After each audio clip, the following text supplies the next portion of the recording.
The group went towards the police department down in Tempe, and they were just shouting out more anti-police sentiments. An organizing like this in the communities here in Arizona that has prompted us to go to our viewers and ask you, what is your initial reaction to the events in Ferguson, and how do you see police interacting with members in your community? You look here to our query. You can come and you can give us some answers to some of these questions, tell us how you feel. You can find us on Facebook, and this query is going to be linked there. For the Public Insight Network Bureau, I'm Dominic DeFurio. Now, the PIM Bureau has already received a number of responses. One participant says justice is served by definition. No one who did not see all the evidence presented has any right to comment on whether the decision is a correct one. And another respondent says, while most people recognize the need to have police, there is a widespread sense that the police departments are out of control and lack appropriate discipline within the ranks. Now, if you would like, you can share your feedback at pimbureau.org. Now to the nation's capital, where Arizona's senior senator is weighing in on the resignation of Defense Secretary Chuck Hagel. Cronkite News reporter Stephen Hicks is in our Washington, D.C. bureau. Stephen. Thanks, Annalise. It's not unusual for Senator John McCain to take shots and disagree with the White House, and yesterday was no exception. Shortly after President Obama and Defense Secretary Chuck Hagel announced a mutual agreement, McCain said there were underlying factors that led to Hagel's resignation. Yesterday, President Obama called Hagel an exemplary defense secretary and someone he listened to behind closed doors. But just hours later, at a book signing, McCain said he heard a different story from his friend Hagel. It's obvious he was very frustrated because of the decision-making concerning our national security is exclusively within the White House, and he was not part of that, and it was very frustrating for him. Now, McCain suggested former Senator Joe Lieberman or Senator Carl Levin to be the next secretary, but early published reports indicate that the president will go a different route. Some of the early names are Ashton Carter, the former Deputy Defense Secretary, Michelle Flournoy, the former Undersecretary of Defense, and Senator Jack Reed of Rhode Island, although Reed's office has indicated he's not interested in the job. Now, Obama is expected to announce a replacement sometime next week, but until then, Hagel has said he will remain on as Defense Secretary. We're live in the nation's capital. Stephen Hicks, Cronkite News. The U.S. Department of Housing and Urban Development estimates that nearly 50,000 veterans are currently homeless, with half of those vets suffering from a serious mental illness. Housing programs are helping to reduce this population in Phoenix. But as Michael Gordon reports, the battle to end veteran homelessness has yet to be won. Homelessness is a hard thing to get out of. Former Marine Greg Doyle spent 8 years on the streets of Phoenix, stuck in a cycle of drug abuse, before finding the Victory Place Veterans community. And it's been a blessing to have found this, they found me actually, so. Despite signs of progress, Veterans Services Program Administrator Sean Price says that the war against veteran homelessness is far from over, especially for those with mental illness. Every day we work hard at it is definitely a challenge. It's an ongoing effort, and it's getting to a point that you have all the resources in line and all the systems in place where a veteran does become homeless for, say, that it's very short-lived.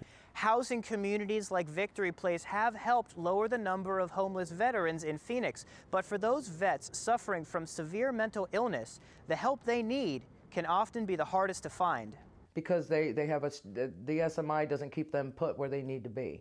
It's a little harder for them to stabilize and stay put long enough for us to get them into the housing that they absolutely qualify for. Victory Place recently broke ground on a new housing development that will add an additional 96 housing units, 30 of which will be used specifically to house homeless vets suffering from severe mental illnesses. I would say that it still needs attention, by all means.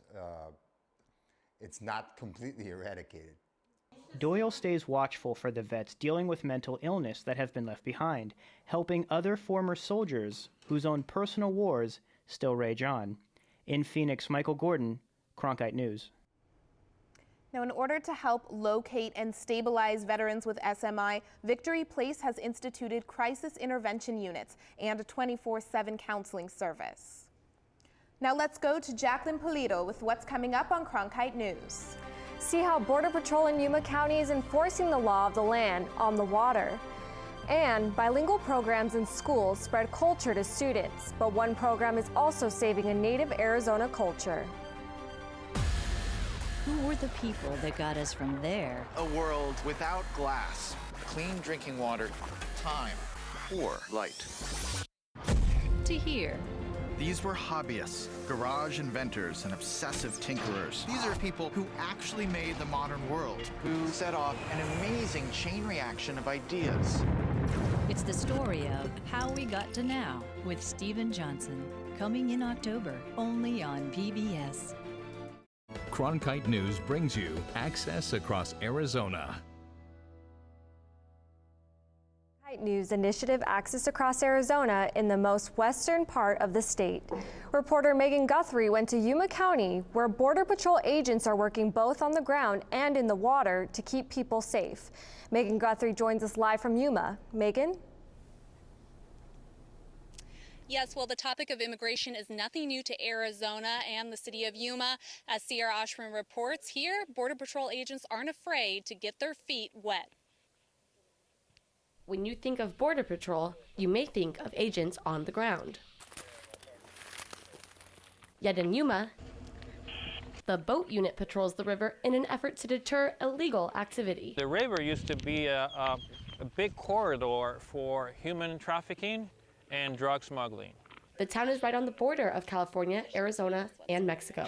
Here, the Colorado River runs along the north and west side of Yuma.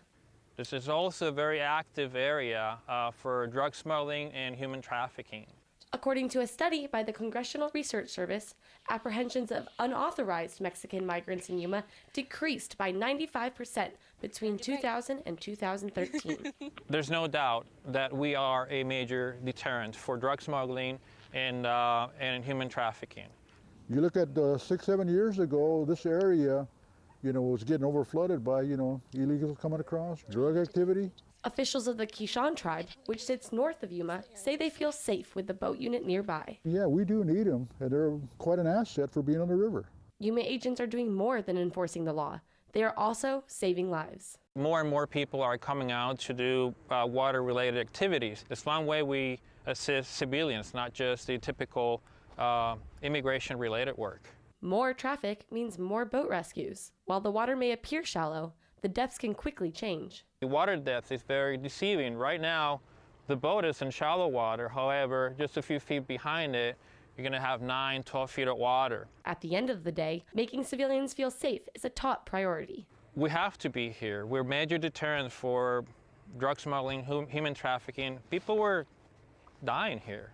24/7, this boat unit will continue to patrol the river. In Yuma, Sierra Oshman, Cronkite News.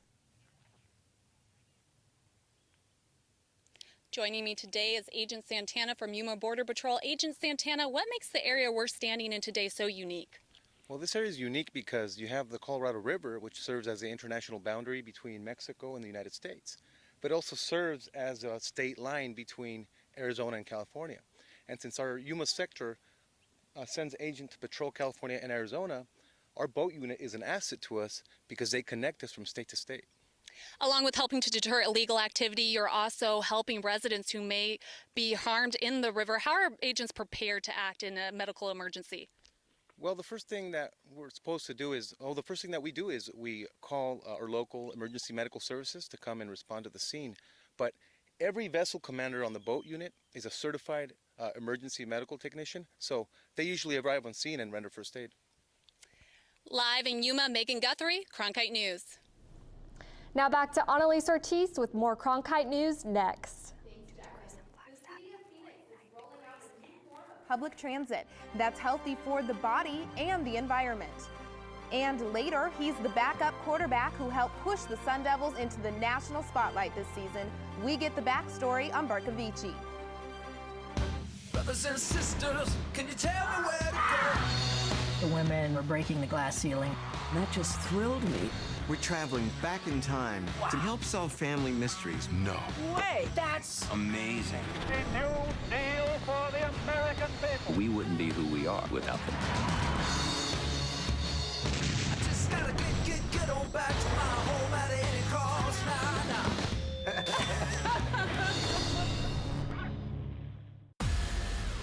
were the people that got us from there A world without glass, clean drinking water, time, or light. to here? These were hobbyists, garage inventors, and obsessive tinkerers. These are people who actually made the modern world, who set off an amazing chain reaction of ideas. It's the story of How We Got to Now with Stephen Johnson, coming in October, only on PBS. I'm standing up for myself and for other people like me. Wow.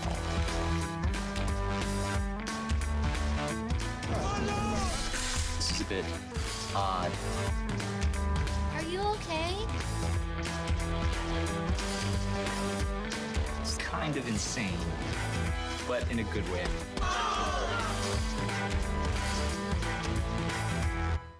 Reaching Arizona's communities uncovered by mainstream media. Discovering the untold stories of our state's women, men, children, and change makers. We're taking a look at what's making news across Arizona. This is the Cronkite News Initiative, Access Across Arizona. Live coverage of topics that matter and people who make a difference. Delivered to the homes of Arizona PBS viewers like you. Access Across Arizona is made possible by Women and Philanthropy. Welcome back. There is a huge push to keep the traditional language alive in the Navajo Nation, particularly after a presidential candidate was kicked off the ballot because he was deemed not fluent in Navajo. Now, across the country, there are 566 federally recognized tribes, and the United Nations reports there are 174 separate languages in existence. But experts predict that by the year 2050, only 20 of those languages will still be spoken. The Navajo tribe wants to ensure their language is one of the 20 that survives. Representatives from the National Indian Education Association say culture and language go hand in hand. It's how we did our ceremonies. It's how we pray. It's how we think of and know ourselves. It's how we relate to our land. It's how we relate to our children. All of those pieces are lost when we lose our language. And of course, in order to keep the Navajo language alive, it needs to be passed on to the next generation. Cronkite News reporter Samantha Davis visited an immersive language program teaching Navajo to elementary school children.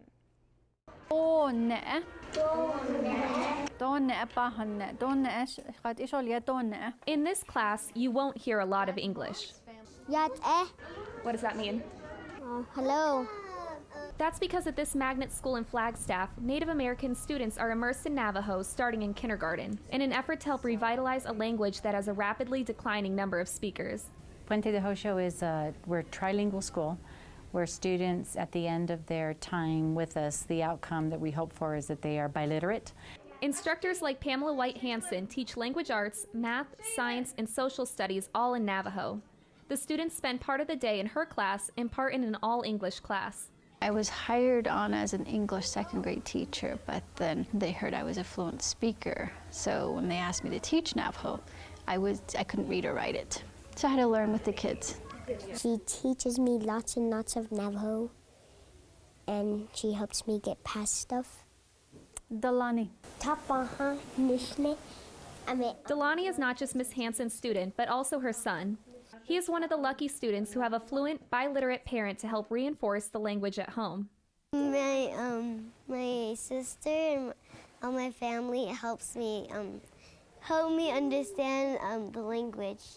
The Navajo people have the most speakers out of Native American tribes in the U.S., but Dr. John Rayner, a professor at Northern Arizona University, says that Navajo as a language is still declining. And what's really unfortunate is when you find the grandkids speak only English and the grandparents speak only Navajo, so you don't get, they can't communicate. That makes the work at immersive revitalization programs like this one all the more important. They also have an understanding that it's extremely important so that the language and the culture doesn't go away forever. As part of their language classes, they're also learning about the history of the Navajo, so the traditions are kept alive as well. In Flagstaff, Samantha Davis, Cronkite News. The city of Phoenix is hoping to change the ways of downtown transportation. Cronkite News reporter Jamie Warren tells us about some new green bikes and how you can hitch a ride on one. Jamie? Some of those bikes are right across the roadway here on Central Avenue and Taylor Street in Civic Space Park. Now, this is a new program by the City of Phoenix that just launched today, and it's now available to the public. Light rail, car, or bus. The City of Phoenix is launching a new greener way to travel around downtown. It's relaxing, it's detoxing, it's decompressing. John Romero is a cyclist at heart and says that's why he got involved with Grid Bikes, a bicycle sharing program that allows anyone at any time to rent a bike and take it for a spin. You pay at one of their kiosk stations or using your mobile phone. Then you punch in the code they give you, which unlocks the bike, and you're ready to ride. The bikes are stationed all around the metro area, and their locations are tracked online. After an hour, you can return the bike at one of its many posts around the city. Super easy. The bikes are an effort to help commuters. Young professionals who realize that they would love to live a lifestyle in which they can live in an urban environment, utilize public transportation, utilize bikes, and use cars as little as possible. And they can use those two wheels to get to areas around the light rail, not easily accessible with 2 feet. To expand to Mesa and Tempe. Now, to sign up, cyclists can either pay for a monthly or yearly subscription, along with a standard rate of $5 an hour. Live in downtown Phoenix, Jamie Warren, Cronkite News. Thanks, Jamie. Now, of course, it's been beautiful weather out for a bike ride. With a look at our forecast, here's Katrina Arroyos. Well, I would definitely like to ride a bike in this weather. Currently here in the valley, we're sitting at 68 degrees. Down south in Tucson, 64. Up north, much cooler, 52 in Flagstaff and 49 at the Grand Canyon. These cold temperatures won't last long, though. An area of high pressure is making its way into Arizona from the southwest. Once that high pressure makes its way into the state, we're going to start seeing an increase in temperatures over the next few days. And that increase in temperatures will bring us to the 80s. On Thanksgiving, we're going to expect a temperature of 81 degrees. So you can take that turkey outside to carve it if you would like. But by Friday, we're going to drop down a couple of degrees down to 79 degrees. And speaking of Friday, for all you football fans, it's a big game. ASU versus U of A. They'll be battling it out on the field for the Tutorial Cup. So if you want to head down to Tucson to catch that game, you can expect temperatures to be around 78 degrees. Looking on out at our 5-day forecast, temperatures are going to be in the upper 70s. 79 degrees on Friday, 77 degrees into the weekend. For Cronkite Weather, I'm Katrina Arroyos. A lot of football fans across the Pac-12 South will be glued to the TV this holiday weekend. Rivalry week is here and in full swing, and there are major championship and bowl game implications, both here in Arizona and in California. Let's send it live to Josh Franz in our Los Angeles bureau. Josh?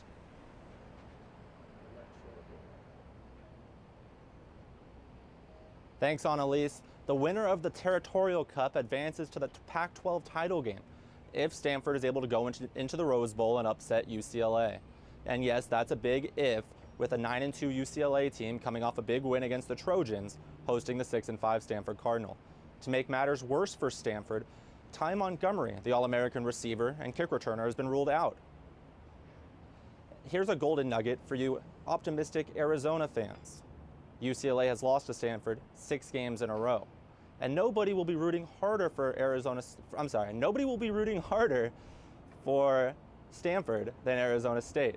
One Sun Devil who is extremely thankful to be playing for ASU is Mike Bercovici. He was raised just over the hill in the San Fernando Valley, but the first school that recruited him was Arizona State. He's been a Sun Devil ever since and never looked back. But we do. Oh, go kiddo, come on, honey. Look at you. When Michael was real young, I had him play football for the Westlake Braves. They won what they call the PYFL Super Bowl.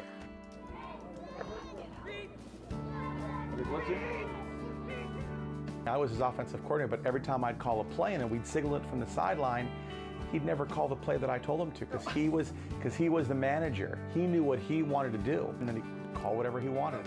And most of the time, his plays worked over mine. Just waking up in the morning, having those 8 a.m. games, waking up, my dad would make me breakfast at 6 a.m., you know, way too early to be up at 6 a.m. for being an 8-year-old or whatever the case is. But I know I'm a better play caller than my dad, but he'll never tell you that. Calabasas, California, the town that plays host to Justin Bieber, The Rock, and the Kardashians, is the same one that a certain ASU quarterback was born and raised in. With all of his material needs seemingly taken care of, what accounts for Mike Bercovici's ambition? When you give him something to study or to learn, he's like a sponge. He will continue to learn until he perfects it.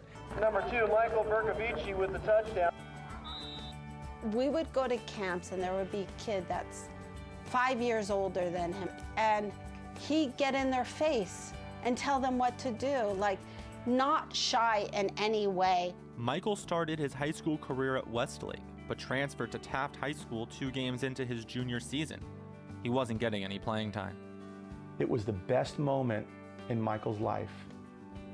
And that moment was playing for Matt Kerstetter at Taft High School. And I gotta tell you, that changed everything for Michael. I built a relationship with him unlike any coach I've ever had. I mean, I think I sacrificed every single one of my lunches in high school to meet with him and watch film and prepare for an opportunity like this. As a senior, Michael broke 5 single-season Taft passing records. He graduated early and left for Tempe. After losing the quarterback battle to Taylor Kelly as a freshman, supposed experts thought Michael might transfer, but his loyalty to the Sun Devils prevailed. He said, "Dad, here's what I think. I would rather play for ASU for 1 year than play for anyone else in the country." With a Hail Mary win over USC in the Coliseum and a victory over Stanford's nationally ranked number 2 defense, his heroics seem like something from a Hollywood script. But for Michael Bercovici, it's just part of his story. That's it for Cronkite News tonight. Thanks for joining us. Good night. Find top Arizona stories anytime at CronkiteNewsOnline.com.